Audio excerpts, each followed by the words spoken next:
Hello दोस्तों। आज मैं लेकर के आई हूँ ऐसी कहानी जो आप सभी को बहुत पसंद आएगी। इस कहानी का नाम है यह कैसा रिश्ता। बात उन दिनों की है जब मेरी नियुक्ति एक अच्छी कंपनी में एक अच्छे से पैकेज के साथ हुई थी और मैं कंपनी के गेस्ट हाउस में रह रहा था। दिल्ली में मैं वैसे भी मकान ढूंढने में थोड़ा वक्त तो लगता ही है। एक दिन शाम को लगभग 7 बजे मेरे पास एक लड़की का फ़ोन आया। सर, मैं आशा बोल रही हूँ। मैं आपसे आज ही मिलना चाहती हूँ। आप थोड़ा समय दे सकते हैं?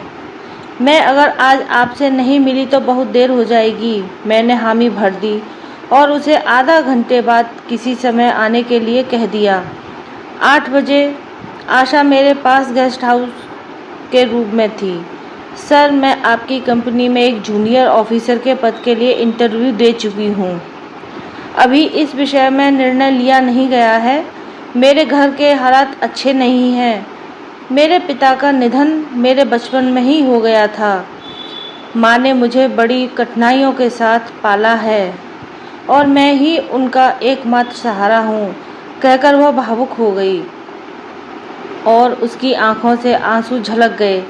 मैं उसकी भावना से भरी बातचीत से प्रभावित हो चुका था। उसकी सुंदरता पर मैं मुग्ध हो गया। मेरी उम्र उन दिनों लगभग 30 ही रही होगी और अविवाहित भी था। दूसरे ही दिन आशा का बायोडाटा मैंने अपने ऑफिस में मंगा लिया, लेकिन उसकी प्रतिभा के आधार पर उसका चयन हो चुका था। आशा को तो यही लगा कि उसका चयन मेरी वजह से हुआ है।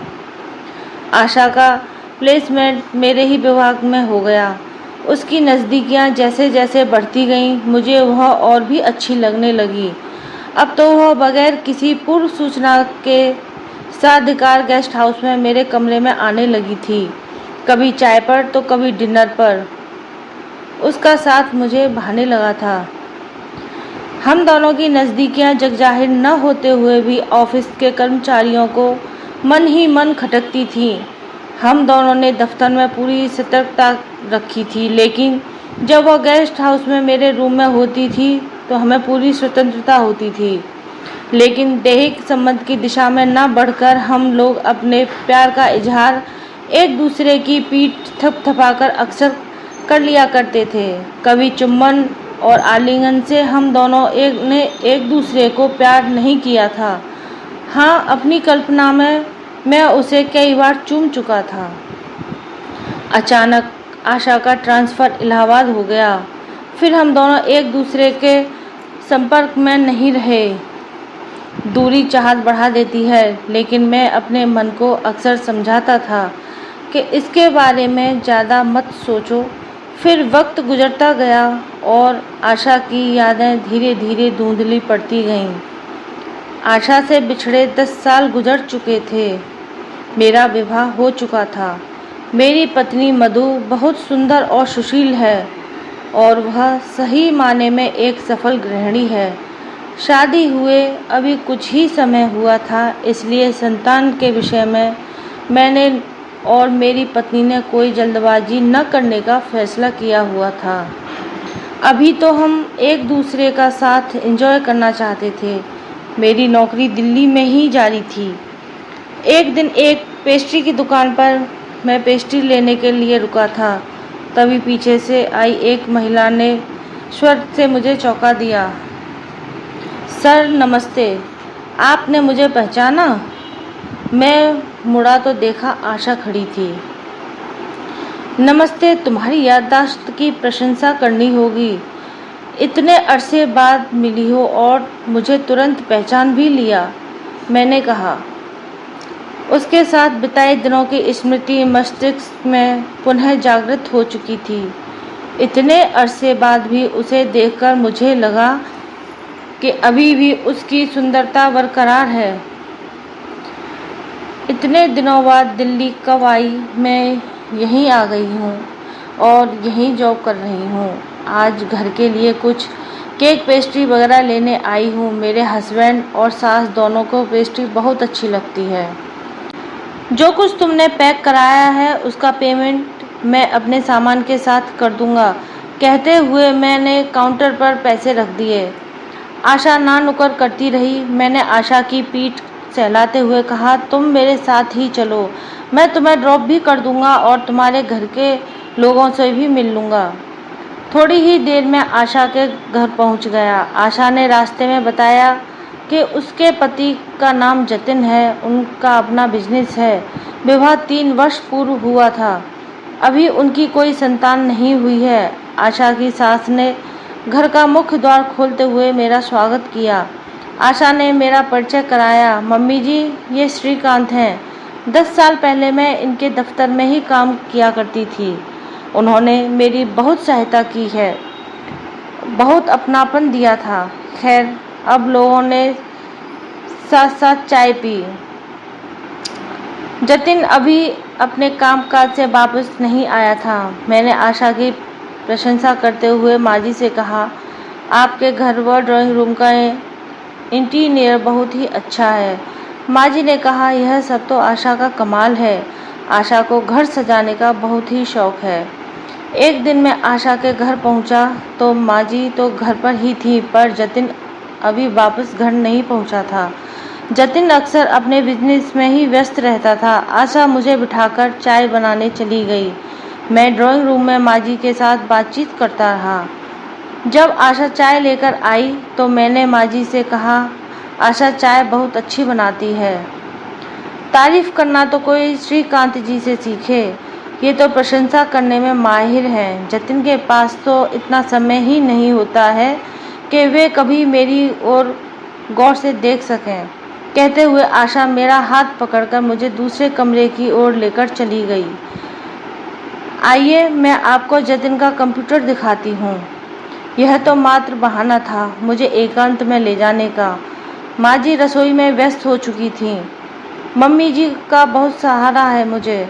वैसे तो अच्छा खासा समय ऑफिस में ही गुजर जाता है, पर आप यह तो मानेंगे ही कि प्यार और स्नेह की भूख अपनी जगह होती है। बड़ा मन करता है कोई अपनापन जताए, अपना सा लगे, मोहब्बत से गले लगाए, पर ऐसा कुछ जतिन के साथ कभी हो ही नहीं पाता। कहते कहते वो मेरे निकट आ गई। प्यार से उसकी पीठ सहलाते हुए मैंने धीमे स्वर में कहा, मुझे तुम अपना ही समझो। अब जब एक अंतराल के बाद हमारा दोबारा मिले हैं तो मैं प्यार की कमी तुम्हें कभी महसूस नहीं होने दूंगा। माँ जी के आने की आहट से हम दोनों सतर्क हो गए। आशा की पीठ पर जो हल्का सा स्पर्श हुआ था उससे मेरे मन में कई प्रश्न उठ खड़े हुए। शायद आज आशा को मुझसे कहीं अधिक अपेक्षा रही होगी।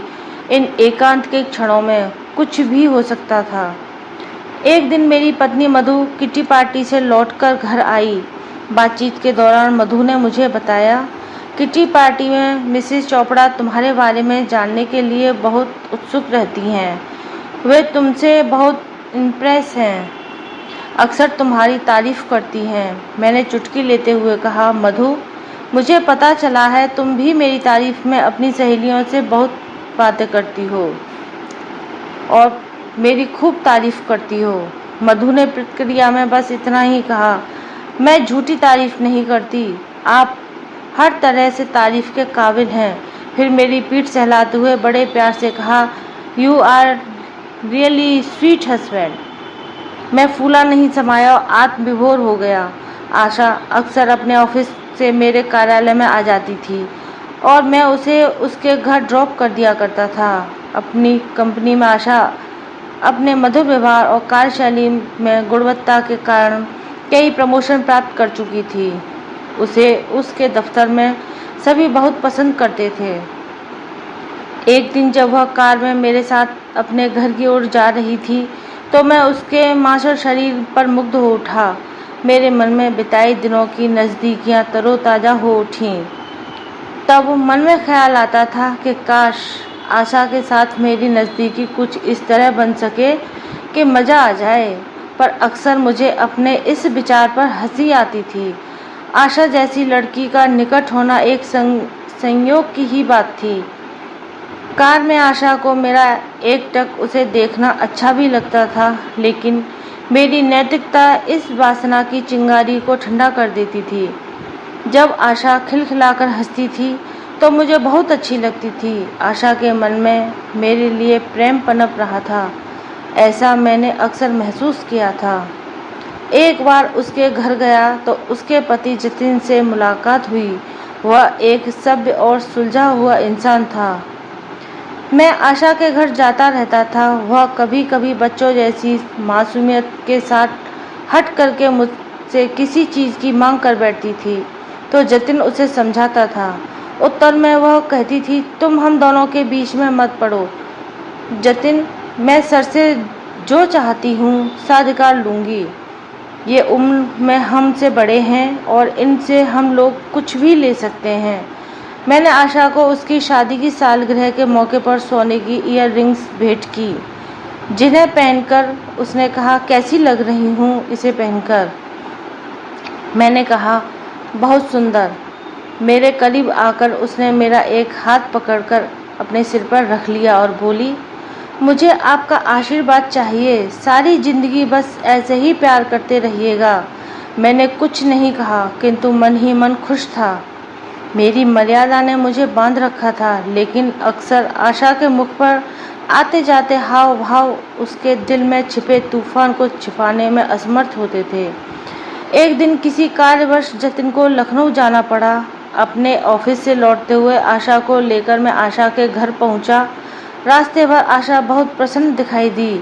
घर पहुंचने पर आशा ने अपने पर्स से घर की चाबी निकाली। मेरे पूछने पर आशा ने बताया, 2 दिन पहले मम्मी जी मेरे जेठ के यहाँ कानपुर गई हैं। वापसी में जतिन उन्हें कानपुर से लेते आएंगे। थोड़ी देर बाद जब मैंने उसके घर से जाना चाहा तो आशा ने कहा, आज रुक जाइए, ऐसी भी क्या जल्दी है।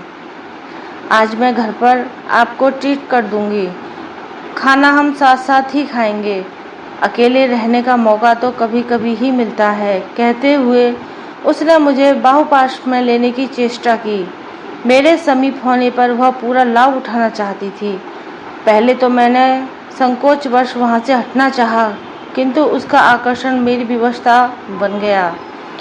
ऐसे अंतरंग क्षणों में हम एकाकार हो गए, एक अलौकिक दुनिया में खोए रहे।